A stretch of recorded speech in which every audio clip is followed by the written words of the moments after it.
नमस्कार। आप सभी विज्ञजनों का, सुधीजनों का, आत्मनों का स्वागत है, अभिनंदन है। आज एक गंभीर विषय पर आप सबके समक्ष मैं चर्चा के लिए उपस्थित हुआ हूँ। इस क्रम में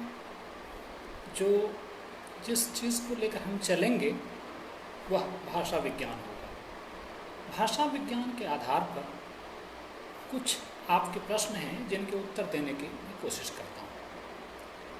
कई प्रश्न हैं, आज जब जिन चीज़ों की मैं चर्चा करूँगा वो मैंने रख रखा है, जैसे ब्रह्म, सरस्वती, देवता, ब्रह्मांड, सृष्टि, वैश्य, विष्णु, विश्व, महेश, इन चीज़ों की, इन शब्दों की मैं चर्चा करने की आपसे कोशिश करूँगा। आशा है आप सबको मेरी आवाज़ आ रही होगी।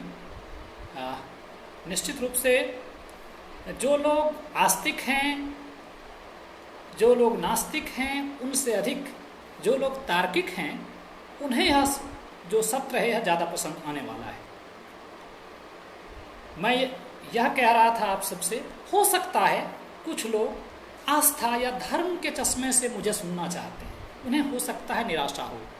कुछ लोग निश्चित रूप से कुछ काटने के लिए, कुछ कुतर्क करने के लिए मुझे सुनना चाहते हैं कि शायद मुझसे उन्हें कुछ ऐसा अस्त्र मिल जाए जिसका उपयोग वो अन्यत्र कर सकें, उन्हें भी निराशा होगी। भारतीय संस्कृति मुंडेर मुंडेर मतिर्भिन्नः की संस्कृति है। यहाँ पर आप सब मत वैविध्य को लेकर चल सकते हैं। तो ऐसे में इस सत्र में भी खुले मन से आप सबका मैं स्वागत करता हूँ और कुछ बिंदुओं पर जो काफ़ी विवादित रहे हैं, जैसे एक आप सब ने सुना होगा कि एक आरोप लगाया जाता है या कहा जाता है कि ब्रह्मा ने अपनी पुत्री सरस्वती से विवाह कर लिया। इसका क्या अर्थ है? इसको हम देखेंगे। मैं आपको कोई कहानी नहीं सुनाने जा रहा हूँ, सिर्फ शब्दों की विवेचना से जो कुछ मैंने सीखा है वह मैं आप सबके सामने रखने की कोशिश करता हूँ। एक चीज़ के लिए मैं क्षमा मांगता हूँ कि अत्यधिक टिप्पणियाँ आएंगी और यह एक बहुत ही अकादमिक विषय है। मैं आप सबको प्रणाम करता हूँ, इस पर मैं सभी को यथोचित अभिवादन देता हूँ। लेकिन एक बार जब मैं इस विषय में आ जाऊँ, तो अगर मैं कहीं किसी शब्द की विवेचना में ज़्यादा घुस जाऊँ और कुछ छूट रहा हो तो स्मरण दिला दें, बाकी मेरा अभिवादन स्वीकार करें। तो इस विषय की भूमिका में सबसे पहले आप सबको मैं यह कहना चाहूँगा कि भारतीय संस्कृति में मत वैविध्य का प्रचुर स्वागत है। ऐसे में अगर किसी किताब में कोई बात आपको अच्छी नहीं लगती तो आपको यह अधिकार है कि आप उसको पढ़िए, उसकी कमी निकालिए। किताब को जला देने से विकल्प नहीं बचता। आपसे पहले भी बहुत सारे लोग हुए होंगे जिनको कोई चीज़ पसंद नहीं आई होगी। सबसे अच्छी चीज़ क्या है? उसका विरोध करिए, खुलकर विरोध करिए, प्रबल विरोध करिए, प्रखर विरोध करिए, तीव्र विरोध करिए। अगर कोई चीज़ आपको पसंद नहीं आई किसी भी धर्म में, उसका विरोध करने का, भारतीय संस्कृति में कोई एक चीज़, यहाँ पर कोई ऐसा नहीं है। भारतीय संस्कृति की मान्यता कि एक किताब है उसमें अक्षर अक्षर सत्य है, उसका विरोध करेंगे तो आप मार दिए जाएंगे। यह हिंदू धर्म की मान्यता नहीं है और किसी धर्म की नहीं है, यह मैं आपसे कहता हूँ। तो आप सब इस चीज़ के आलोक में लाइए। दूसरी बात, तर्क करना और प्रश्न करना अच्छी चीज़ है। तर्क और प्रश्न का विरोध नहीं होना चाहिए। तर्क करना, प्रश्न करना आधुनिकता की कसौटी है। आधुनिक मन ही प्रश्न करता है। अब हिंदू समाज के बारे में मेरी मान्यता तो यह है कि यह इतना भोला होता है कि सबको प्रणाम कर लेता है, सब पर जल चढ़ा देता है, और अगर कोई विरोध में भी कुछ कहता है तो उसकी भी सुन लेता है, लेकिन कभी ढूंढता नहीं है। बहुसंख्यक की बात कर रहा हूँ, वह ढूंढता नहीं है कि सच्चाई क्या है। मैं भाषा का आदमी हूँ, मैंने ढूंढने की कोशिश की। अच्छा, मैं इसे भाषा विज्ञान से देखूंगा कि क्या सच्चाई है। क्या सच ही ब्रह्मा नाम के कोई व्यक्ति थे, कोई देवता थे जिसने कि सरस्वती उनकी पुत्री भी हैं, सरस्वती उनकी पत्नी भी हैं, उसी से शादी की? क्या कारण है?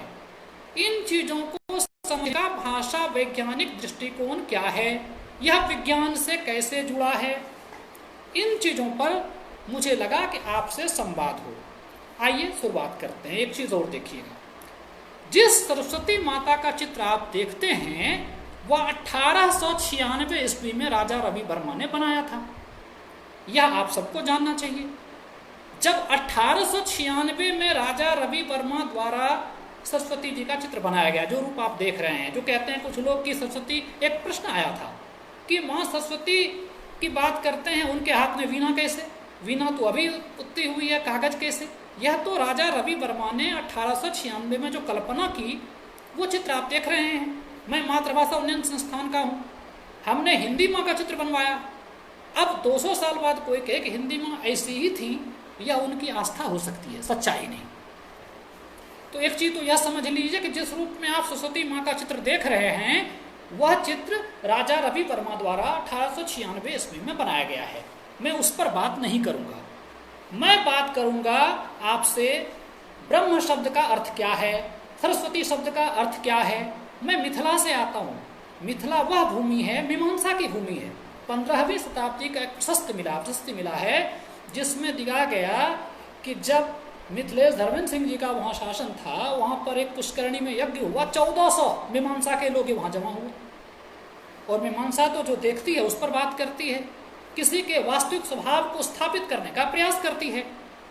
तो मैं एक वैज्ञानिक दृष्टि से इस पर बात करने के लिए आपके समक्ष हूँ। एक चीज क्लियर हो गई कि मुंडेर मुंडेर मतिर भन्ना हमारी संस्कृति है। हमारे संस्कृति में आप किसी भी चीज पर सवाल खड़ा कर सकते हैं। हाँ, अज्ञानता की भट्ठी में जब तर्क पकता है ना, तो या तो विषैला होता है या उपहासात्मक होता है। अज्ञानी लोगों से तर्क नहीं करना। अज्ञानी लोग जो होंगे, देखिए मैं आपसे कह रहा था कि प्रश्न करना और तर्क करना आधुनिकता है। दूसरी तरफ अगर देखा जाए तो ये तर्क, प्रश्न करना और मजाक उड़ाना, ये विरोधी संक्रियाएं हैं। मजाक उड़ाना क्या है कि हम बिना समझे हिंदू धर्म को गाली दे दें, बिना समझे किसी चीज का विरोध कर दें, यह मजाक उड़ाना है। तो तर्क करना और प्रश्न करना अच्छी चीज है, अग्रगामिता है, आगे का दृष्टिकोण है। लेकिन मजाक उड़ाना ऐसा ही है जैसे कुतर्क करना। तो जब अज्ञानता की भट्ठी में, फिर से सुनिएगा, अज्ञानता की भट्ठी में जब तर्क पकता है तो वह विषैला होता है या हास्यास्पद होता है। अज्ञानी लोग ऐसे तर्क पैदा कर लेते हैं, अपने ऐसे तर्क देंगे जो बड़े विषैले होते हैं, वह समाज का नुकसान ही करते हैं। ज्ञानी लोग अगर सवाल भी खड़ा करते हैं, विरोध भी करते हैं, तो समाज का भला होता है। तो मेरा आप सबसे आग्रह यह है कि ज्ञान के राह पर चलिए, अध्यवसाय के राह पर चलकर अवगाहना करें, विरोध खूब करें। विरोध का स्वागत निश्चित रूप से होना चाहिए। लेकिन यह ध्यान रहे कि हिंदू धर्म में कहा गया है या कहीं भी कहा गया है कि प्रश्न उससे करिए जो योग्य व्यक्ति हो, योग्य व्यक्ति से योग्य समय पर योग्य रीति से प्रश्न किया जाना चाहिए। अच्छा, एक चीज आप देखें, अगर आप किसी व्यक्ति से, किसी गड़ेरी, मान लीजिए किसी आप ऐसे ही राह चलते आदमी से जिसने झंडा उठाया है हिंदुत्व का, तिलक लगाया हुआ है, हिंदू धर्म को समझता नहीं है, उससे आप हिंदू धर्म का प्रश्न पूछ रहे हैं, दार्शनिक प्रश्न, यह ऐसा ही है जैसे किसी गड़ेरिये से भौतिकी का प्रश्न पूछना। योग्य व्यक्ति से प्रश्न कीजिए, खुद ढूंढिए। आप अगर खुद ढूंढेंगे तो मिलेगा।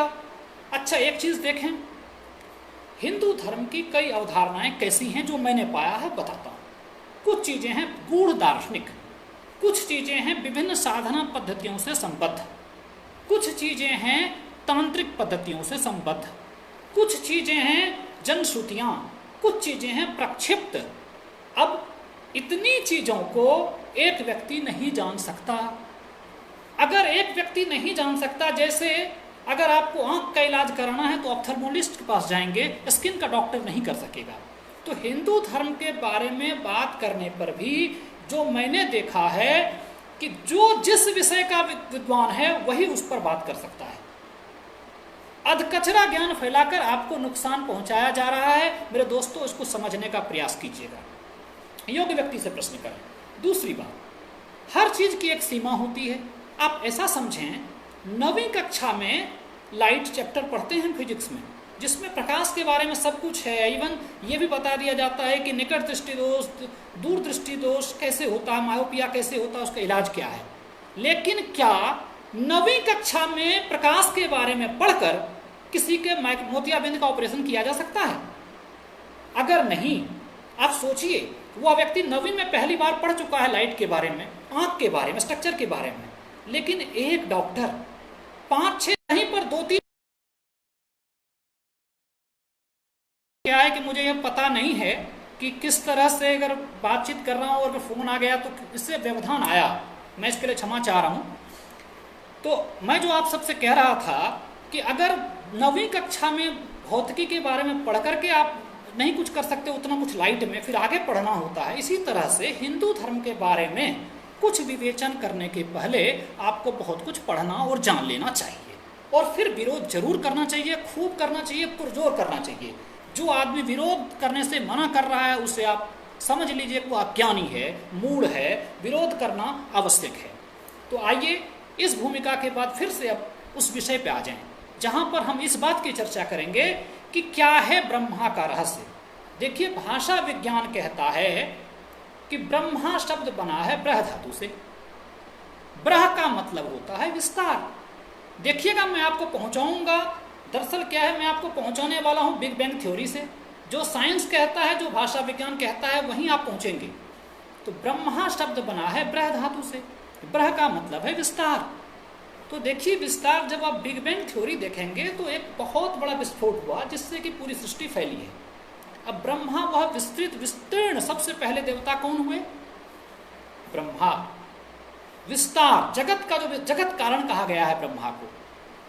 आगे मैं बताऊंगा कि प्रजापति से कैसे कंफ्यूजन है। प्रजापति राजा का पर्याय हो सकता है, प्रजा को पालने वाला प्रजापति है।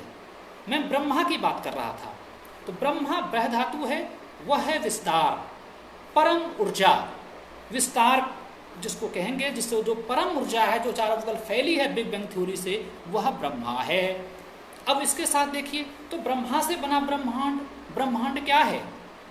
तो ब्रह्म के प्रभाव से, मतलब बिग बैंग से प्रभाव से उत्पन्न जो अंडाकार सृष्टि हुई वह ब्रह्मांड है। अब कोई मान लीजिए मूर्ख आस्थावान हिंदू यह कहेगा कि ब्रह्मा जी के अंडाणु से बना वह ब्रह्मांड है, तो क्या आप उसको मान लेंगे? नहीं मानेंगे, नहीं मानिएगा। शब्द को समझिए कि ब्रह्म के प्रभाव से उत्पन्न जो अंडाकार सृष्टि हुई वह ब्रह्मांड। अब देखिए, सृष्टि शब्द क्या है, यहाँ पर थोड़ी थोड़ी चर्चा होगी, धीरे धीरे आप बात को आगे बढ़ाऊंगा। सृष्टि शब्द बना है स्त्री से। स्त्री, स्त्री का मतलब है जो बहता है, जिसमें प्रवाह हो। सृष्टि प्रवाह कहाँ से आएगा, इसकी चर्चा मैं करूंगा कि जब जल होगा तब। जहां जल है वहां जीवन है, यह भाषा विज्ञान से प्रमाणित करूंगा मैं आज। तो ब्रह्म के प्रभाव से जो उत्पन्न अंडाकार सृष्टि है उसको हम कहते हैं ब्रह्मांड।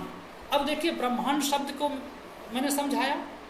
यह जो ब्रह्मा है, ब्रह्म है, यह परम ऊर्जा जो बिग बैंग थ्योरी है वही है, दूसरा कुछ नहीं है। इसके सैकड़ों प्रमाण मिलते हैं। दूसरी तरफ सृष्टि का कहते हैं विधाता। आपसे किसी से पूछ लीजिए विधाता कौन, तो कोई कृष्ण नहीं कहता, कोई विष्णु नहीं, विधाता तो ब्रह्मा। विधाता शब्द का मतलब, विधाता का मूल स्वर है धा। धा मतलब रखना, पकड़ना, स्थापना करना। तो यह जो सृष्टि है, यह जो आप देख रहे हैं सृष्टि, इसको जो रचा, रचने का मतलब ये नहीं कि बनाया ये लो ऐसे, वह जो ऊर्जा थी जिसने इसकी नींव रखी, बनाई, उसको हम कहते हैं विधाता। वही है विधाता। कौन है? तो जो ओमनी पोटेंट है, जो वो पोटेंट मतलब एनर्जी, पोटेंशियल जिसमें, एनर्जी जिसमें है, वह ब्रह्म, वह विस्तार, वह विस्तीर्ण जो रूप है वह ब्रह्मा का रूप है।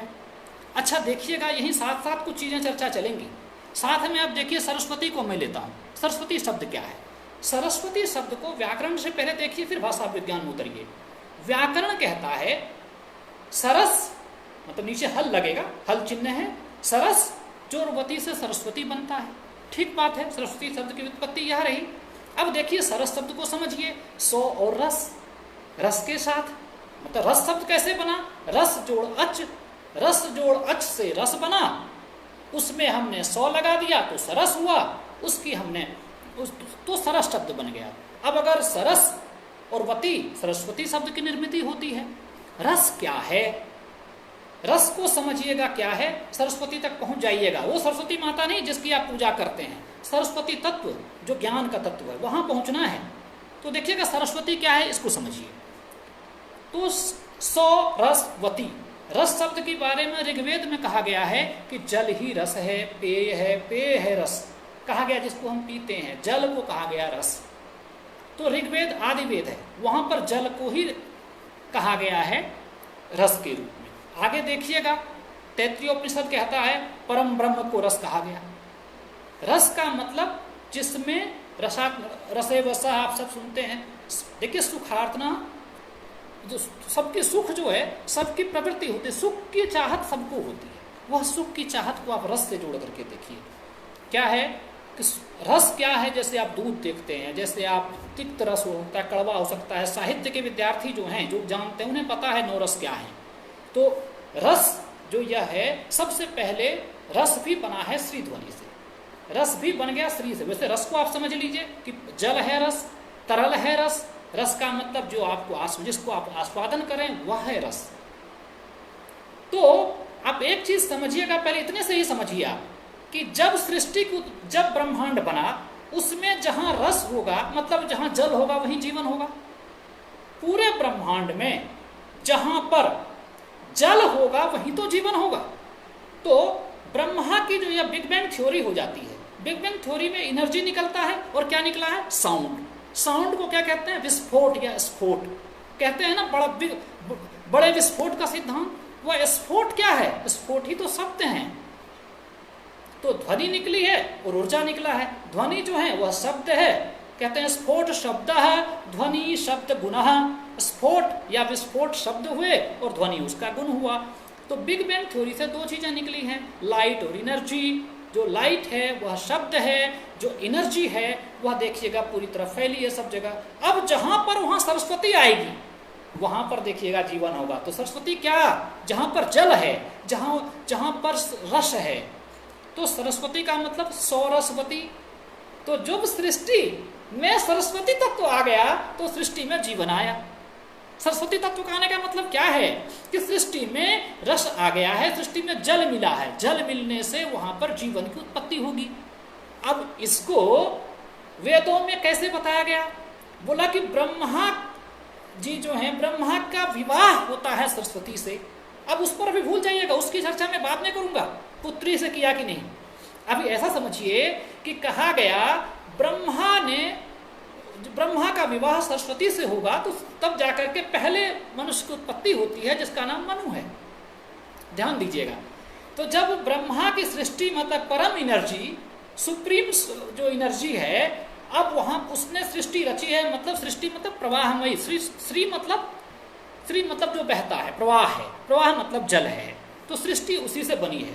तो इसलिए कहते हैं सृष्टि का सृष्टा कौन, तो ब्रह्मा। इस सृष्टि का सृष्टा ब्रह्मा है। कहते हैं बनाने वाला ब्रह्मा और पालने वाला विष्णु। इसकी चर्चा भी करूंगा, अगर नहीं करूंगा तो याद दिलाइएगा कि विष्णु क्या, विष्णु का वास्तविक अर्थ क्या। तो आप यह समझिए कि ब्रह्मा ने बना दी सृष्टि, मतलब कुछ नहीं है, एनर्जी का विस्तार हुआ, ब्रह्मांड बना है। इस ब्रह्मांड में अब देखिएगा जहां पर सरस्वती तत्व है, जहां जल है, सरस मतलब रस, रस मतलब जल, जहां जल होगा वहां जीवन की उत्पत्ति होगी। इसका मतलब यह है कि ब्रह्मा ने विवाह किया सरस्वती से। इसका मतलब एनर्जी विस्तार, जो विस्तार होती है सृष्टि की, विवाह का मतलब होता है विशिष्ट वहनम। इसका मतलब विशेष रूप से वहन किया, किसका, ब्रह्मा का विवाह सरस्वती से। ब्रह्मा ने विशेष रूप से वहन किया सरस्वती का, मतलब जल का। तो जहां पर जल है वहां पर जीवन है। तो पहले मनुष्य की उत्पत्ति देखिए बहुत दिन बाद होती है, शादी हो गई है ब्रह्मा जी की सरस्वती से। अब पहला मनुष्य कौन, कहते हैं आदि मनु। आदि मनु मतलब पहला मनु, मनु मतलब मन वाला। मनुज, हम लोग मनुज हैं क्योंकि उस मनु की संतान हैं। मनु का ज मतलब जिसने जन्म दिया। हम लोगों को मनु ने जन्म दिया है, ब्रह्मा ने नहीं दिया।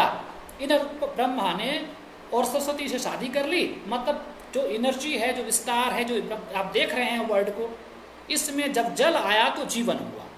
तो ब्रह्मा ने विशेष रूप से वहन किया। विवाह का मतलब सिंदूर दान नहीं है, तब तो निकाह भी हो सकता था।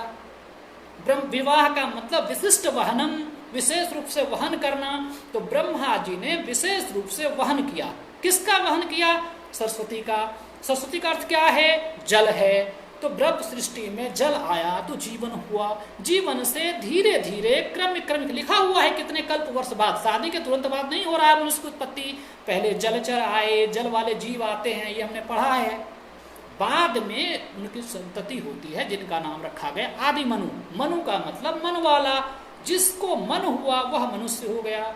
उसी मनुष्य से पहले वानर हुआ, वह नर जैसा ही था, वह वानर था। बाद में मनुष्य हुआ, मन वाला व्यक्ति हुआ। तो ब्रह्मा का मतलब यह है कि ब्रह्मा का विवाह सरस्वती से होता है, उससे मनु की उत्पत्ति होती है। इसका अर्थ यह है कि इस सृष्टि में जब जल आता है तो फिर उसके बाद पहले सृष्टि बनती है, फिर जल आने से जीवन होता है, जीवन से मनुष्य की उत्पत्ति होती है। अगर आप इसको इस तरह से समझते हैं, फिर से समझें, सरस्वती को आप देख लीजिएगा, याद रखिएगा। सो रसवती, रस का मतलब क्या है? रस का मतलब जल है, तरल है, और जहाँ तरलता है जल है वहीं जीवन है। अच्छा, एक बात और कहते हैं कि सरस्वती उसकी जिह्वा पर विराजती है, कहते हैं कि ब्रह्मा जी, अच्छा एक चीज और देखिएगा, एक और व्याख्या कहीं कहीं मिलती है कि ब्रह्मा जी के मुख से सरस्वती की उत्पत्ति हो गई। अब ये मुख से सरस्वती की उत्पत्ति हो गई, इसका क्या मतलब है भाई? इसकी चर्चा भी मैं करूंगा। देखिए, मुंह से क्या निकलेगा? शब्द निकलेगा। मुंह से किसी बच्चे का जन्म हो सकता है क्या? कैसी बात करते हैं लोग, अनपढ़ अज्ञानी लोग, जिसे एक ढेले भर का दिमाग नहीं है, वो भी बकवास करने चले आते हैं।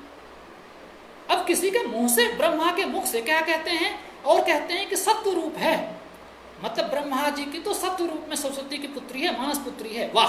तो इसका मतलब क्या हुआ? ब्रह्मा के मुंह से उत्पत्ति आप मानते हैं। मुंह से क्या निकलता है? शब्द। शब्द का मतलब शब्द से बना है शब्द। शब्द आक्रोश से भी है, शब्द ध्वनि भी है। तो ध्वनि क्या? ध्वनि शब्द ही तो है। तो जब उस ध्वनि में अब सरस्वती से विवाह कर ले, मतलब दोनों चीज देखिए, सरस्वती का मतलब क्या है? रस है। जब उस ध्वनि में रस है, शब्द में अगर रस होगा तभी तो सार्थक होगा, तभी तो काव्य बनेगा। तो हम सरस्वती को इसलिए ज्ञान की देवी कह देंगे जब शब्द में रस घुलेगा। इसलिए तो शब्द को कहा गया है शब्दम ब्रह्म। शब्दम ब्रह्म को समझाता हूं, फिर आगे बढ़ूंगा। पहले शब्दम ब्रह्म को समझिएगा। शब्दम ब्रह्म का क्या मतलब है? शब्द ही ब्रह्म है, शब्द ही ब्रह्म है। मैंने कमल की कलम बनाया था, लगभग 1.5-2 साल पहले लिख दिया शब्दम ब्रह्म। सब जगह शब्दम ब्रह्म पहले से भी आप देखेंगे बहुत जगह लिखा मिलता है। क्या कारण है? समझिएगा। शब्द मतलब क्या? शब्द धातु, शब्द मतलब ध्वनि, शब्द। तो यह ध्वनि एनर्जी है, लेकिन एनर्जी सभी शब्द में नहीं है। एनर्जी अगर आप देखेंगे, जितने शब्दों में आप उसको वैज्ञानिक रूप से भी देखें और ऐसे देखें, तो जो शब्द ज्यादा रस के साथ हैं, मतलब क्या है? जिसमें ज्यादा गुण है, जिसमें ज्यादा पावर है, वही शब्द तो आगे बढ़ेगा। तो वह शब्द ही ऊर्जा है, वही शब्द तो ब्रह्म है, वही शब्द तो एनर्जी है। क्योंकि शब्द तो दो ही हमने देखा, एक लाइट एनर्जी, दूसरा साउंड एनर्जी के रूप में हमने देखा है। तो शब्दम ब्रह्म जब हम कहते हैं तो हम यह कह रहे हैं कि शब्द ही एनर्जी है, क्योंकि शब्द का मतलब ही है ध्वनि, स्फोट शब्द है, ध्वनि शब्द गुना है, जो मैंने पहले कहा था, फिर से ला रहा हूं उसको। तो आप ऐसे समझिएगा कि शब्द यदि हम कहते हैं ब्रह्म है, इसका मतलब ब्रह्म एनर्जी है, बृह धातु विस्तार, फैलने वाला, एक्सपेंशन वाला। उसमें ब्रह्मा शब्द जब आया, शब्द है, ध्वनि है, शब्द है। अब यह ध्वनि अगर, यह शब्द अगर सरस्वती तत्व के साथ आ जाए तो व्यक्ति विद्वान कहलाता है, कहता सरस्वती पुत्र है वह। इसका मतलब यह हुआ उसके शब्द में रस ज्यादा है, और जिसके शब्द में जितना रस है वह उतना ज्यादा, जैसे पहले कविता लिखते थे, जिसकी कविता में जितना रस उतना प्रभाव, जिसकी शब्दों में जितना प्रभाव होगा उतना ज्यादा सरस्वती का तत्व होगा। तो आप इसको समझिएगा कि शब्दम ब्रह्म यही है, शब्दम ब्रह्म की व्याख्या कि शब्दम, शब्द है ब्रह्म, ब्रह्म का मतलब विस्तार। तो शब्द विस्तार ही तो करते हैं, अगर विस्तार ना करें, फैले नहीं। मैं यहाँ कह रहा हूँ भारत भर में मेरे शब्द विस्तृति पा रहे हैं, यही तो शब्दम ब्रह्म है, विस्तार हो रहा है। मैंने कहा मेरे मुंह से यह जो शब्द निकल रहे हैं आप तक जा रहे हैं, विस्तार पा रहे हैं। तो शब्द विस्तार पाते हैं, शब्द विस्तृत होते हैं। अगर ये विस्तृत नहीं हो रहे हैं तो शब्दों में सरस्वती तत्व नहीं है। अगर आप अच्छा बोलेंगे तो लोग सुनेंगे, अगर आपके शब्दों में दम होगा तो यह अधिक दूर तक फैलेंगे, नहीं तो आदमी तुरंत स्विच ऑफ करेगा, भागेगा कहीं और। तो शब्दम ब्रह्म का मतलब है शब्द ही विस्तार पाते हैं, शब्द ही ब्रह्मा है, शब्द ही एनर्जी है। और जब ब्रह्मा जी के इन शब्दों में सरस्वती घुस जाए तो फिर आदमी सरस्वती पुत्र कहलाता है। कैसे? इसका मतलब यह है कि शब्द में रस आ जाए, आदमी के शब्द में रस आ जाए, मतलब प्रवाह हो, भाषा उसकी खुरदरी ना हो, उसमें प्रवाह हो, उसमें लोगों को देने के लिए अच्छी बातें हों, लोगों के ज्ञान चक्षु खुलें, लोग ऊर्जिस्वित हो जाएं, क्योंकि ऊर्जा है, शब्द में ऊर्जा है।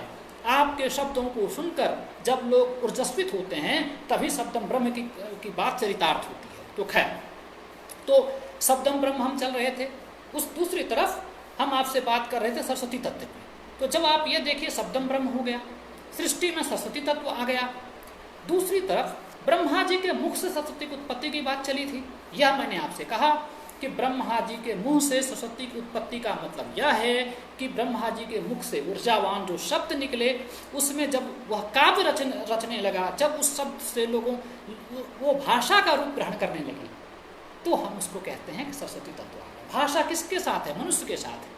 तो जब मनुष्य की उत्पत्ति होती है, भाषा आती है, तो वही ब्रह्मा के मुंह से, अरे मनुष्य ही तो भाषा, अच्छी भाषा लेकर आया है, मनुष्य के साथ ही तो संप्रेषणीयता है।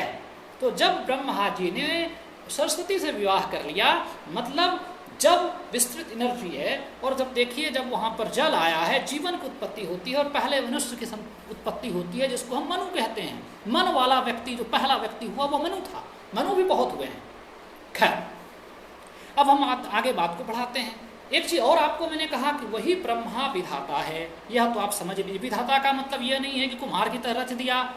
धा मतलब रखना, पकड़ना। देखिए धात्री जो आपके यहाँ धात्री है, धाय है, धाय क्या करती है? बच्चे को पकड़ती है, उसमें भी वही धा है। धात्री में वही धा है, विधाता वही धा है। इसके तो कुछ लोगों ने कहा कि धरती को पकड़े हुए हैं। इसका मतलब सिर्फ इतना है कि जो एनर्जी की बात हम करते हैं, चाहे हर धर्म करता है, हिंदू धर्म हो, मुस्लिम, सभी धर्म में है, वो वही चीज़ है, वही ब्रह्मा है। अब इसके बाद देखिएगा, इसके बाद एक और देवता की बात, जो मूल प्रसंग है, भाषा विज्ञान को मैं मुख्य लेकर चलूँगा, आगे आप उस पर आऊँगा, जो पुत्री की बात कहाँ से है। और तो अगला देखिएगा, विष्णु शब्द को समझ लेते हैं थोड़ा सा।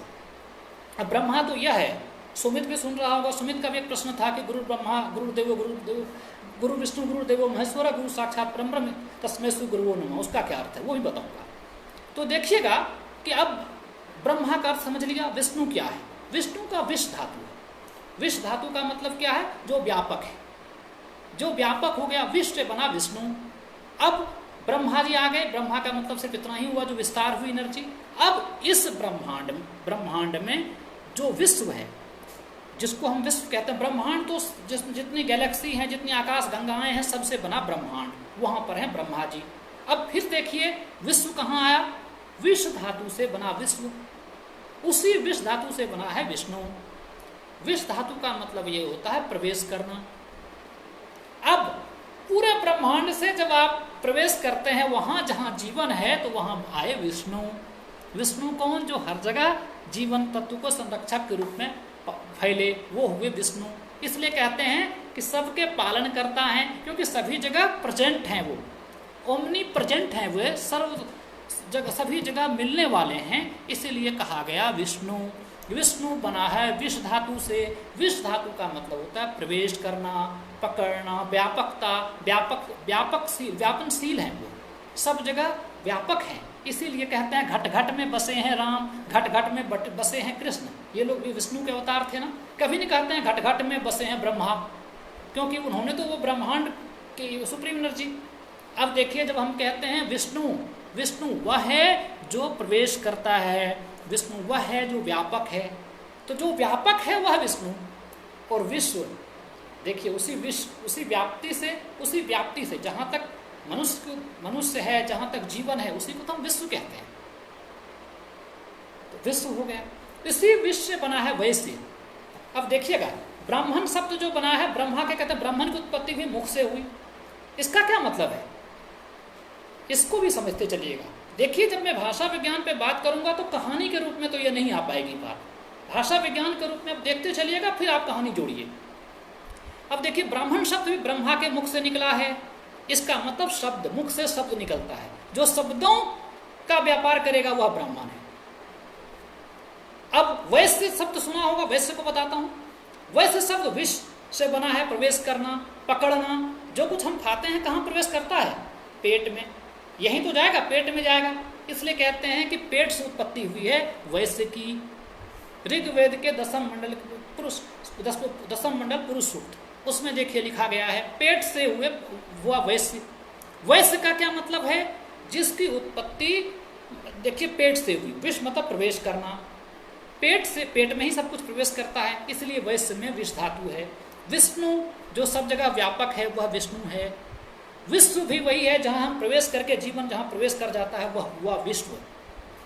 तो ब्रह्मांड ब्रह्मा से, विष्णु विश्व और वैश्य, तीनों शब्द का मूल एक है। विष्णु जो हैं वो कौन हैं? जो सब जगह व्याप्त हैं, सब जगह व्याप्त रहने वाली ऊर्जा, उसको आप विष्णु कह सकते हैं। सब तो एक ही है, वही एनर्जी है अलग अलग रूपों में। उसको आप जब विष्णु कह रहे हैं, इसका सीधा सीधा मतलब है वो सब जगह व्याप्त है, वह ओमनी प्रेजेंट है। ठीक। दूसरी चीज अब देखिएगा कि वह विश्व जो व्याप्त है, जहां तक जीवन व्याप्त है वह हो गया विश्व, विष धातु। फिर से वैश्य जो प्रवेश करता है, जो पकड़ता है, धन दौलत सब पकड़ करके किसने रखा? जो इस तरह से समाज का जो व्यापार चला है उसको किसने चलाया? वैश्य ने चलाया। तो विष धातु से वैश्य बन गया। अब देखिएगा, अब कहा गया कि भुजाओं से क्षत्रिय को उत्पत्ति हो गई। इसका क्या मतलब है? भुजा नहीं है वह भुजा से क्षत्रिय शब्द तो है नहीं, वहां पर राजन शब्द का प्रयोग हो गया, वह है ऋग्वेद के दसम मंडल के पुरुष सूक्त में राजन शब्द का। राजन का मतलब यह है जो राजा है। अब बाहुबल से ही राज चलेगा, तो इसका मतलब यह है कि राजन शब्द जो है उसकी बाह से उत्पत्ति हुई है। इसका मतलब सिर्फ इतना है कि राजन जो है, जो क्षत्रिय हुए हैं, बाह से हुए हैं, मतलब यह है कि वो लोग हैं जो राजकर्म करेंगे।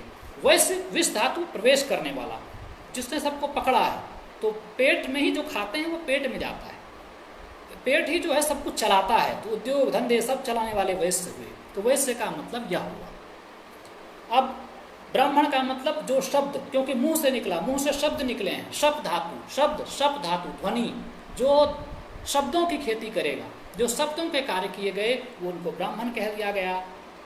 उसी तरह से मैंने आपको वैश्य का बताया।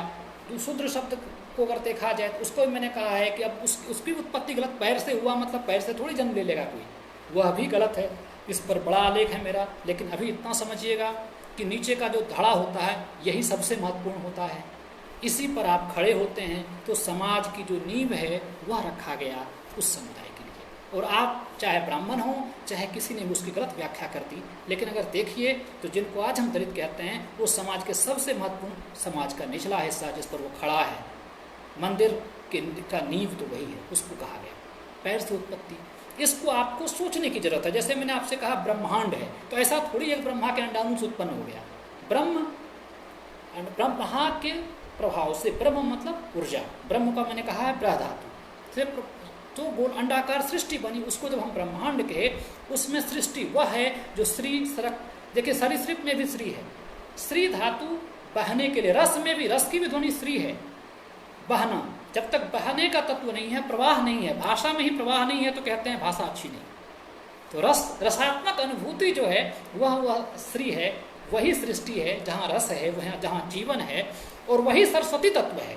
सृष्टि में सरस्वती तत्व का होना महत्वपूर्ण है, क्योंकि जब तक सरस्वती तत्व नहीं है तब तक सृष्टि चल नहीं सकती, जब तक जीवन जल नहीं है तब तक जीवन नहीं है। अच्छा चलिए इसके आगे हम देख लेते हैं थोड़ा सा। अब विष्णु को हमने देख लिया, ये लोग देवता थे। देवता का क्या मतलब है? देवता का मतलब सिर्फ इतना ही है, देवता बने हैं दिव्य धातु से। दिव्य धातु प्रकाश, प्रकाश मतलब एनर्जी। देवता वह हैं जिनमें दिव्यता है, दिव्य धातु है, प्रकाश, ऊर्जा।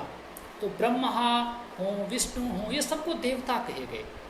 ये सब ऊर्जा के रूप हैं, इसलिए इनको देवता कहा गया। तो ब्रह्मा भी देवता है वो। विष्णु विष धातु जो कि सब जगह व्याप्त है, इसलिए कहा गया इस पर क्या है, God is omnipresent, omniscient, omnipotent. इसका मतलब सिर्फ इतना ही है। ब्रह्मा विस्तार, बृह धातु विस्तार के लिए, जब हम कहते हैं विष्णु विष धातु व्यापकता के लिए, व्यापनशीलता के लिए। और आप देखिए कहा गया महेश, महेश का मतलब ईश, महा जो ईश से बना है ईश्वर, ऐश्वर्य जहाँ है, शक्ति जहाँ है, इसलिए कहा गया महादेव हैं, शक्तिवान हैं, तो ओमनीपोटेंट हुए। इसका मतलब ओमनीपोटेंट जो रहे वह हो गए महेश। अब एक और श्लोक ले लेते हैं कि गुरुर्देव ब्रह्मा गुरु विष्णु गुरुदेवो महेश्वरा, गुरु साक्षात परम ब्रह्म। इसका भाषा वैज्ञानिक अर्थ क्या हुआ?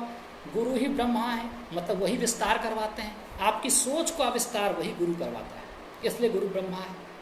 क्यों? गुरु विष्णु, विष्णु वो है जो विष धातु से मिला है, जो कि व्यापक है, हर जगह व्याप्ति तो होगी आपकी वो गुरु है, वही तो आपकी व्याप्ति। वो अगर नहीं है, क्योंकि गुरु का मतलब क्या है? गुरु मतलब अंधकार, गुरु मतलब प्रकाश, अंधकार से जो प्रकाश की ओर ले जाए वह गुरु है। तो अगर लाइट नहीं आएगी तो आपको विस्तार कैसे आएगा? ज्ञान की रोशनी नहीं आएगी, आपका विस्तार कैसे होगा? इसलिए गुरु ब्रह्मा है क्योंकि वो विस्तार करता है, गुरु विष्णु है क्योंकि वो आपको व्यापक बनाता है, गुरु महेश है क्योंकि वो आपको शक्तिवान बनाता है, शक्तिवान बनाता है क्योंकि वो महाईश महान ऐश्वर्य से लेश करता है, महान ऐश्वर्य से लेश कर देने वाला ही गुरु, इसलिए वो गुरु महेश है। तो गुरु ब्रह्मा गुरु विष्णु गुरु देवा महेश्वरा कि इसका एक अर्थ तो आप जानते हैं, लेकिन दूसरा अर्थ समझिएगा, गुरु सच में ब्रह्मा है क्योंकि वह आपको विस्तार देता है, गुरु सच ही विष्णु है क्योंकि वह आपको व्यापक बनाता है, और गुरु सच ही महेश है क्योंकि वह आपको शक्तिवान पोटेंट बनाता है, ऐश्वर्य देता है। एक चीज तो यह हुई। अब अंतिम में दूसरे लाइन कहते हैं कि गुरु साक्षात परम ब्रह्म, सबसे बड़ी एनर्जी, तस्मै श्री उस गुरु को मैं प्रणाम करता हूँ। तो भाषा विज्ञान के हिसाब से तो इसका मतलब सीधा सीधा है, भाषा विज्ञान तो विज्ञान है, आप समझिए कि बिल्कुल वैज्ञानिक रूप से आप समझ सकते हैं कि यह मतलब है। आशा है सुमित प्रणव लाजवाब, ठीक, तुम्हें समझ में आया बाबू। अब चलिए हम जरा आगे चलते हैं। आशा है कि आप अभी तक यह समझ पाए होंगे विष्णु का क्या अर्थ है, ब्रह्मा का क्या अर्थ है, महेश का। महेश महा, ईश महान, ईश्वर, ईश ऐश्वर्य से बना, ईश मतलब ऐश्वर्य, देवता दिव्यता से बना हुआ है। सब समझ रहे हैं आप? एक चीज मैंने और समझाया है, सब लोग भूलिएगा नहीं, मैंने कहा है वैश्य विष धातु, विष्णु भी विष धातु, विष्णु वैश्य और विष्णु एक धातु से बने हुए हैं। ब्रह्मा ब्राह्मण ये सारे शब्द ब्रह्मांड एक से। आगे चलिएगा। अब हम लोग कहा उसको महेश कहते हैं क्योंकि हर जगह शक्तिवान है, ताकतवर है, महान, महाशब्द लग गया है उसमें। चलिए आप आगे देख लेते हैं थोड़ा सा। विधाता जो रखा है, धा रखना, पकड़ना। इसके बाद हम एक और चीज पर आते हैं कि जो अब थोड़ी सी शास्त्रों वाली बात भी कर लें, नहीं तो आप सब कहेंगे कि हम सुनना चाह रहे थे वही बात कि भाई बेटी से शादी की कि नहीं की। तो अब देखिएगा, दो तरह की विद्या की चर्चा होती है, एक अपरा विद्या, दूसरी पराविद्या। अपरा विद्या जो है, जो मोक्ष की प्राप्ति जिससे होती है, उसको हम कहते हैं अपरा विद्या। पराविद्या क्या है? जो आप वेद उपनिषद जो लिखित ज्ञान हम पढ़ते हैं, ये सब है पराविद्या। आज जो हम यूनिवर्सिटीज में पढ़ते हैं, किताबों में पढ़ते हैं, यह है पराविद्या। तो दो तरह की विद्याएं हुई, पराविद्या और अपराविद्या। जब हम अपराविद्या की बात करते हैं तो जो देवी सरस्वती हैं, जिनका चित्र बनाया है अभी हाल में 1896 ईस्वी में वीणा उना पकड़कर, यह है राजा रवि वर्मा का बनाया हुआ। ये सरस्वती जो विद्या की देवी, वाग देवी, देखिए वाग मतलब शब्द, वाक देवी, वाग देवी, तो यह शब्द मतलब एनर्जी। ये जो विद्या की देवी हैं, जो आपको किताबी ज्ञान और इस तरह की चित्रकला, संगीत, मुंह से ही संगीत निकलता है, इसलिए संगीत की देवी बन गई वो।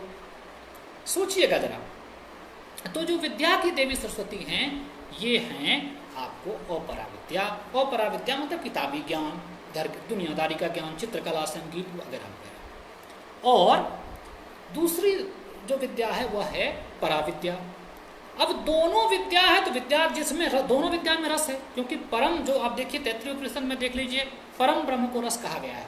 तैत्रीय उपनिषद के हिसाब से यह जो हम किताब में पढ़ते हैं, यह छोटा ज्ञान है। परम ब्रह्म की प्राप्ति जो है वो बड़ा है, वह भी लेकिन विद्या है, तो वह उसमें भी रस है, उसमें तो सबसे ज्यादा रस है, वो भी उसकी भी देवी बनी सरस्वती।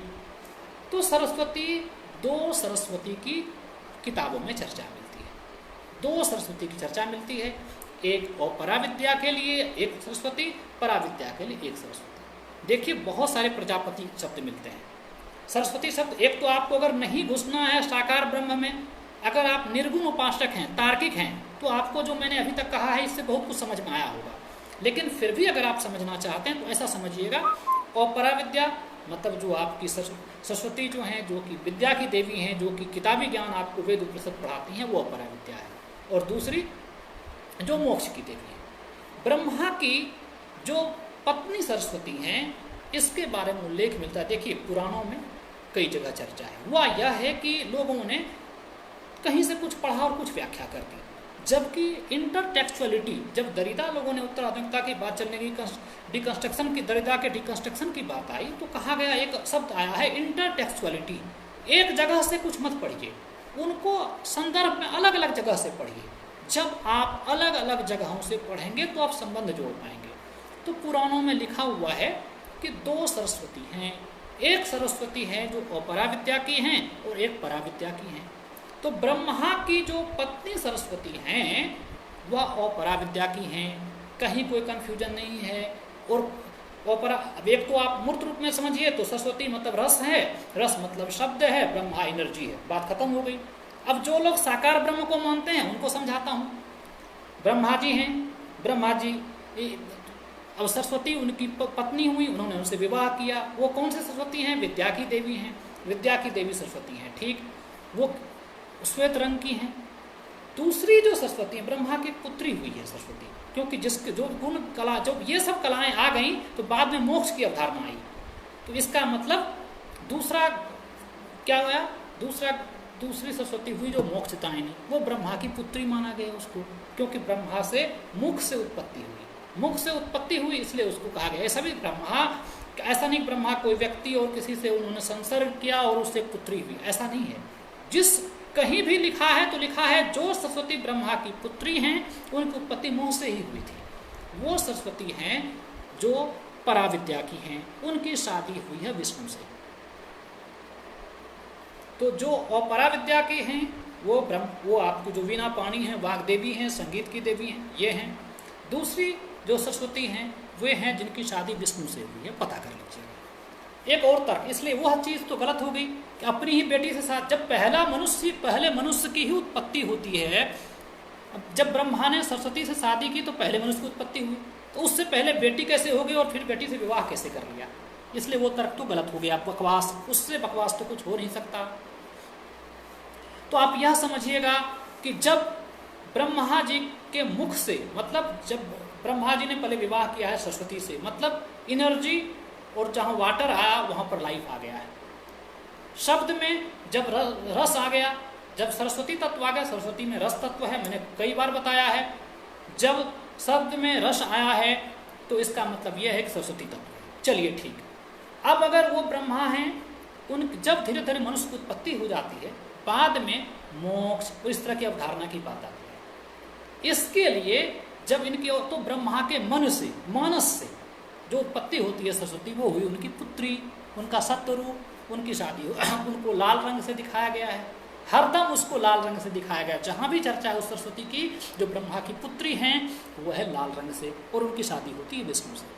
तो यह भूल जाइए कहीं पर भी कि ब्रह्मा ने कभी भी ऐसे अपनी पुत्री से विवाह नहीं कर लिया। अब आप एक प्रश्न पूछेंगे कि एक चीज़ बताइए कि जब पुत्री से शादी नहीं हुई ब्रह्मा की, ब्रह्मा ने विवाह का भी अलग मतलब, ब्रह्मा की पत्नी सरस्वती थी, क्या था मतलब समझा दिया। तो ये बात कहाँ से आई? दरअसल हुआ क्या है, ब्रह्मा को प्रजापति भी कहा जाता है, प्रजापिता भी कहा गया है। प्रजापिता राजा को भी कहा गया, प्रजापिता मतलब राजा, प्रजापति मतलब राजा। जहाँ भी ऋग्वेद में, अथर्ववेद में कुछ श्लोक मिलते हैं जिसमें लिखा है कि राजा, प्रजापिता जो है, वहाँ पर कहीं ब्रह्मा शब्द की चर्चा नहीं है, ध्यान दीजिएगा। तो प्रजापिता जो है अपनी पुत्र दुहिता के पास तरफ दौड़ा, तो देवताओं ने कहा कि यह गलत आचरण कर रहा है, इसको मारो, इसको हटाओ। फिर देवताओं ने एक बाण छोड़ा और प्रजापिता वहीं ढेर हो गया। अब लोगों ने कहा अच्छा बेटी, प्रजापिता में तो ब्रह्मा अपनी बेटी की तरफ दौड़ा, और लोगों ने तो फिर मारा क्यों नहीं ब्रह्मा जी तो जीवित हैं। तो हमारा हिंदू, मैं आपसे कह रहा था कि हमारा हिंदू पढ़ता कम है, भजता और भांजता ज़्यादा है।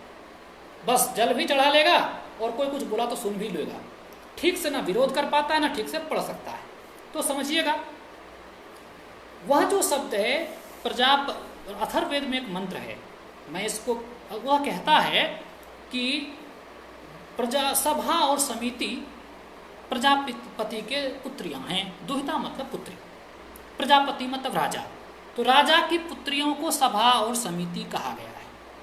फिर से बता रहा हूँ, अथर्ववेद में श्लोक है जिसमें लिखा है कि सभा और समिति राजा की मतलब प्रजापति की पुत्रियां जो हैं, मतलब प्रजापति की दुहिता, दुहिता मतलब दुहने वाली से दुहिता को, बेटी के लिए दुहिता शब्द का प्रयोग हुआ है।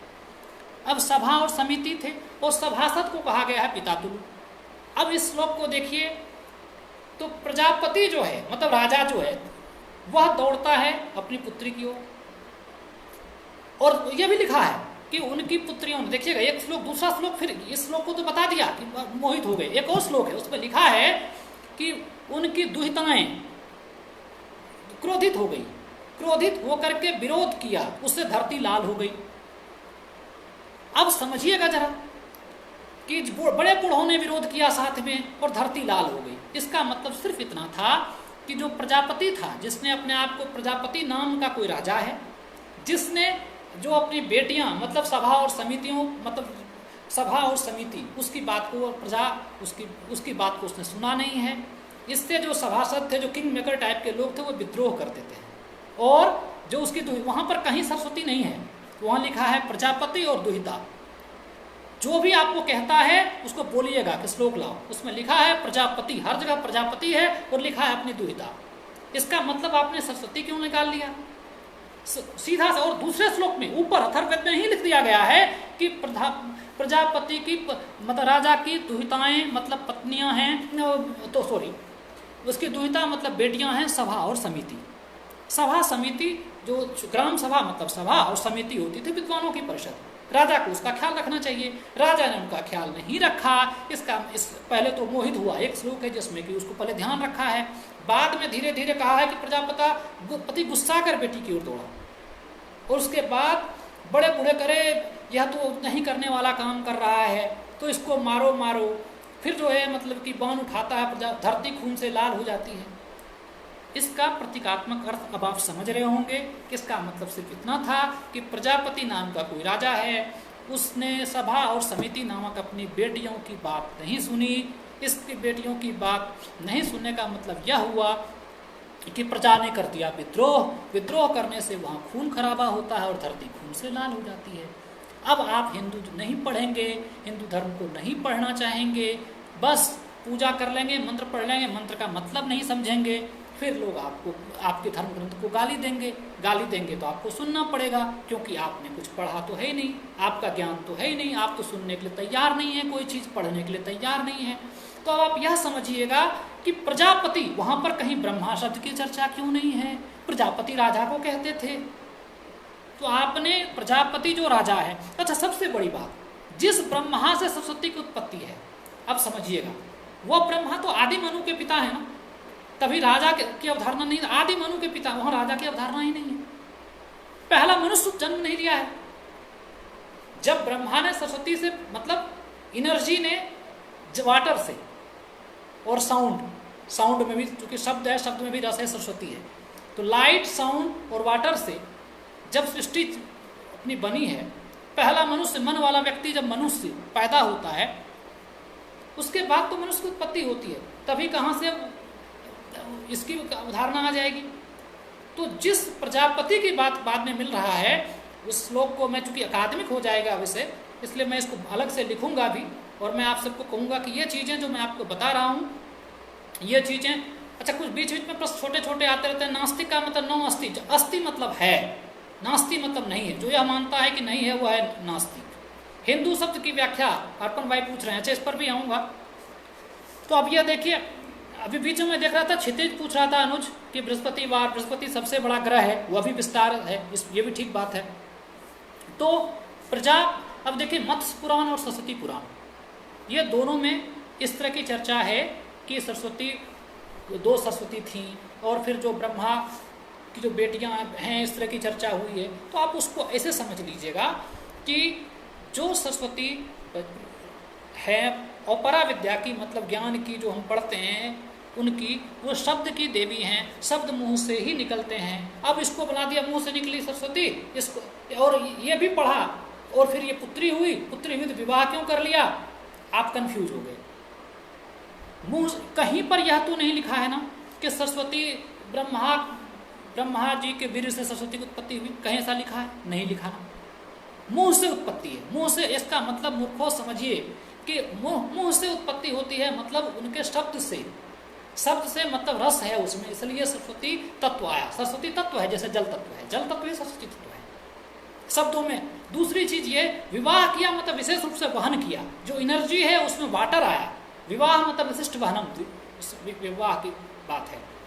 और दूसरी बात यह है, अगर शास्त्रों से आपको सीखना है तो वहाँ विधान है कि आप देखिए कि ब्रह्मा की जो पत्नी हैं वह श्वेत रंग की हैं, लेकिन और जो ब्रह्मा की पुत्री जिसको कहा गया है, जो पराविद्या की हैं, वो विष्णु से उनकी शादी होती है।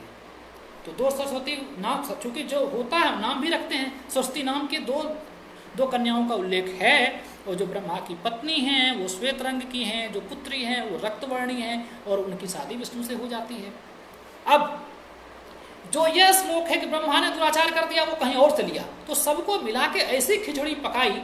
अब जो प्रजापति वाला कंसेप्ट था कि प्रजापति अपनी बेटी की तरफ दौड़ा है, तो ये लोगों ने कहा नौ करने वाला आचरण कर रहा है, मतलब राजा सभा और समिति की बात नहीं मान रहा था। दुहिता मत सभा, ऊपर ही श्लोक है। आप सब जानते हैं कि सभा और समिति को 3 संस्थाएं होती थी, सभा, समिति और विदथ। खैर सभा समिति, उस श्लोक में सभा और समिति आया है कि सभा और समिति की बात राजा, उसकी बेटियां थी, प्रजापति मतलब राजा ने उसकी बात नहीं मानी, जनता ने विद्रोह कर दिया है, और फिर जो बाण मारा तो प्रजापति घायल होकर मर गया।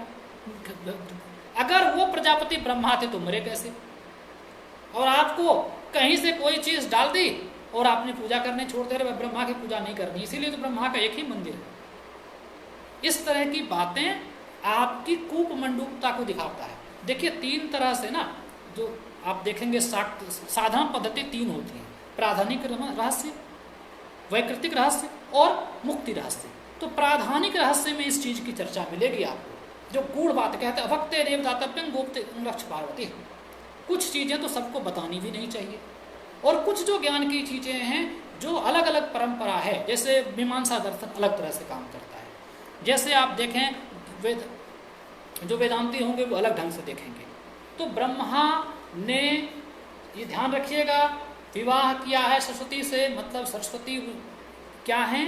विद्या की देवी, रस की देवी, वो सरस्वती हैं जो ब्रह्मा, उसको समझिएगा। उसी से ब्रह्मांड है, उसी सृष्टि है।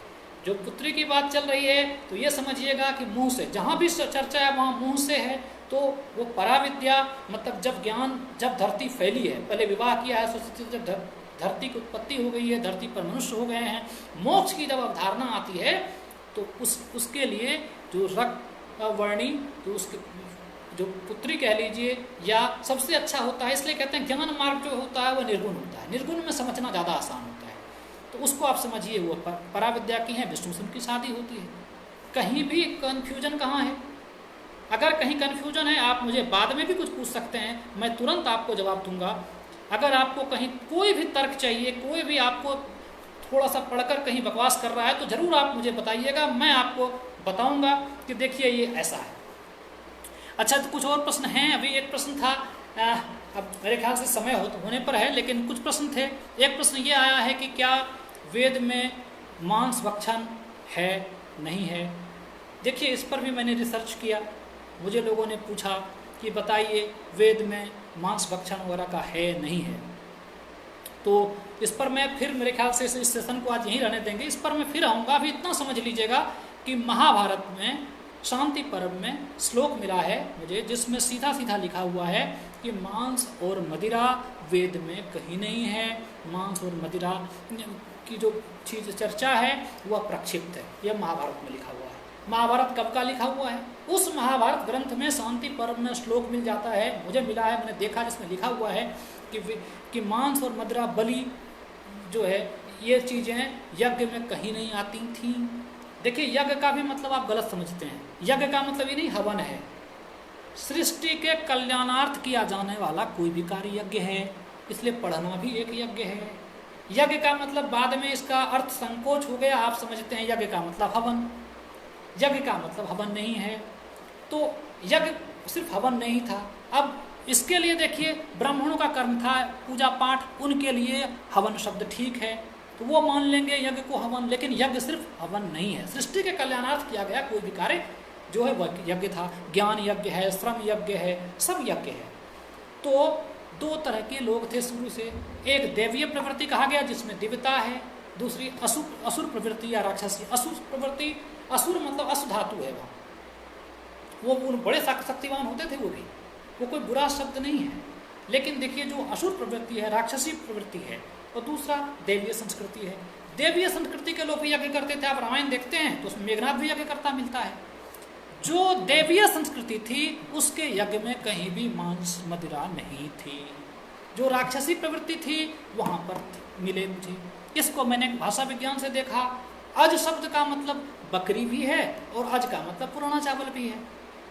अब जो देवीय संस्कृति के लोग यज्ञ करते थे वो पुराना चावल दे रहे हैं, छीट रहे हैं यज्ञ में, हवन में। जो राक्षसी प्रवृत्ति का है पशु बलि कर रहा है। अज मतलब बकरी, अज मतलब पुराना चावल। छाग, बकरी के बच्चे को हम छाग छागर बोलते हैं, छाग मतलब बकरी का दूध भी होता है। देवीय संस्कृति दूध दे रहा है, असुर संस्कृति सीधे उसी को चढ़ा रहा है, उसमें शक्ति ज़्यादा है, ताकत ज़्यादा है राक्षसी प्रवृत्ति में वो, लेकिन वहाँ हिंसा है, और ये महाभारत में है। तो अब आपने क्षत्रिय और शूद्र के बारे में नहीं बताया, एक शब्द आ गया। देखिए क्षत्रिय शब्द पर मैं फिर लूँगा, शूद्र के बारे में मेरे 2-3 आलेख आ चुके हैं और वह बड़ा लंबा है, क्योंकि इस भाषा विज्ञान से अगर आप देखेंगे क्षत्रिय शब्द बाद का है भाई साहब, तभी राजन शब्द था, तो राजा और राजा शब्द उसमें कहीं नहीं लिखा है। क्षत्रिय शब्द, क्षत्रिय जो है वह ब्रह्मा के हाथ से आया, वो कहीं नहीं लिखा गया है। क्षत्रिय का मतलब वो लिखा गया है, राजन शब्द है हाथ से, राज करने वाला राजन। क्षत्रिय शब्द छत्र जो लेकर चला है ना, बाद में जब राजा बन गए, जो छत्र लेकर चलता था, जो राजा होते थे ऊपर छत्र लेकर चलते थे, छत्र से क्षत्रिय बना है। अच्छा, शूद्र के बारे में तो बहुत बड़ा आलेख है मेरा, आप देखें कई जगह। शूद्र और हिंदू शब्द की मेरी उत्पत्ति पे आप कमल की कलम पे जाइए, शूद्र कमलेश कमल का देख लीजिएगा, शूद्र दाल दलित वगैरह पे एक आलेख है मेरा, वो आप पढ़ सकते हैं। और हिंदू शब्द पर जो मैंने लिखा है वो तो कम से कम 25 जगह प्रकाशित हुए, कि मैंने कहा कि सिंधु से हिंदू नहीं बना है, ये सब भी झूठ है। इस पर मैं एक दिन फिर से आऊँगा और मैं बताऊंगा कि हिंदू शब्द की चर्चा पहले से चली आ रही है, कहाँ कहाँ मुझे मिले हैं, मैं इसकी बात करूंगा। लेकिन अभी तक जो मैंने कहा है, थोड़े से कुछ चीज़ों पर और कह दूं कि महाभारत के शांति पर्व में मुझे यह श्लोक मिल चुका है, जहाँ पर है कि भाई मांस मदिरा धूर्तों द्वारा जोड़ा गया है, यह कहीं से भी पहले यज्ञ में नहीं है। वो हो सकता है वो असुरी संप्रवृत्ति वालों को ही धूर्त कहते हैं। तो यह हो गया, मेरे श्लोक भी है, वो लिखा है, सुरा मत्स्या मधु मांसमास्मन कृष्णोदनम धूर्त प्रवृत्तन हये तन्ने तद वेदेषु कल्पितम। ये है। दूसरी तरफ मीमांसा दर्शन के 12वें अध्याय में 12 अध्याय हैं, उसमें भी मुझे मिला है मांस पाक प्रतिषेधश्च तद्वत। वैदिक कर्मों में विहार अग्नि में मांस पकाना निषेध है। खैर, तो एक चीज यह देख लीजिए कि जो वैदिक धर्म में, अच्छा एक चीज कहा गया, अतिथि को गोहना कहा गया। गोहना वो है जिसके लिए पशु बलि दी जाती थी, गाय की हत्या की जाती थी। यह किस संस्कृति में है इसको भी आप देख सकते हैं। देवीय संस्कृति नहीं थी, असुर संस्कृति। और असुर का मतलब राक्षस, जो आप कहते हैं कोई ऐसा नहीं कि कोई राक्षस सिंह वाले होते थे, ऐसा बिल्कुल भी नहीं है। पैशाचिक साधना और इस तरह की चीज़ें जो चल रही थी, मांसाहार चल रहा था। तो यह भी समाज में अच्छाई और बुराई दोनों चलती रहती है, अच्छी शक्तियाँ बुरी शक्तियाँ दोनों चलती रहती हैं। लेकिन मूल रूप से जो हमारा वैदिक धर्म है, इसमें मांस और मदिरा की जो बात है वह नहीं है। असुर लोग जरूर, जो देवीय संस्कृति में नहीं थी, असुर संस्कृति में थी। अगर कोई कहता है थी तो उसको कहिए कि वह असुर संस्कृति में थी, राक्षसी संस्कृति में थी, जो तब भी थी। रावण बलि देगा, ठीक, पहले उस तरह के जो लोग हैं वो बलि देंगे। लेकिन देवीय संस्कृति में यह नहीं है। यह कहाँ पे है? महाभारत में भी मिला है कि यह प्रक्षिप्त है, मीमांसा दर्शन में मुझे मिला कि यह प्रक्षिप्त है। और मैं कुछ देख लेता हूँ, कहीं कहीं कुछ प्रश्न आपके कुछ छूट गए हों तो मैं बीच में पढ़ नहीं पाया, मैं फ्लो में बोलता जा रहा था। अर्पण भाई, अच्छा नास्तिक का मतलब देखिए, अस्तित्व, नास्तिक तो मैंने बता दिया, जो मानता है कि नहीं है, नहीं है मतलब ईश्वर, अस्तित्ववाद उसी से आया हुआ है। अस्थि मतलब है। अगर आप किसी को कोई और प्रश्न हो तो पूछ सकते हैं। बाकी आपके जो भी प्रश्न हो, फिर से मैं आपसे अनुरोध करता हूं कि आप सब खूब विरोध करिए। जहां पर भी आपको लगता है कि कुछ अच्छा नहीं है तो लेकिन पढ़कर कीजिए, खोजिए, ढूंढिए, मेरी बातों को काटिए, किसी ज्ञान से कहीं से काटे, ज्ञान की रोशनी में देखिएगा। अगर आप खूब पढ़ेंगे तभी जानेंगे, अगर आप नहीं पढ़ेंगे तो आप नहीं जानेंगे। आप सब ने इतने प्रेम से मुझे सुना है। भाषा वैज्ञानिक जो मेरी अवधारणाएं हैं, इनको लेकर मैं विश्वविद्यालयों में जब पढ़ा रहा होता हूँ या कभी उनके बच्चे मुझसे बात करते हैं, मैं अलग ढंग से करता हूँ।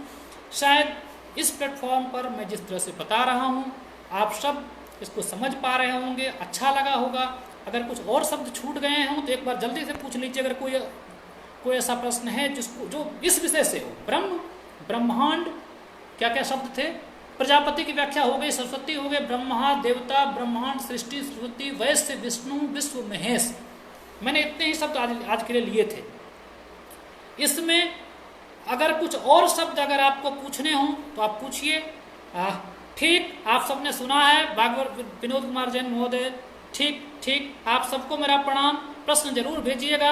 अगर कुछ लगे शिवलिंग के बारे में, ये भी आलेख मेरा आ चुका है, थोड़ा सा ढूंढ लीजिए। शिवलिंग का महत्व मेरे वाल पे मिल जाएगा आपको।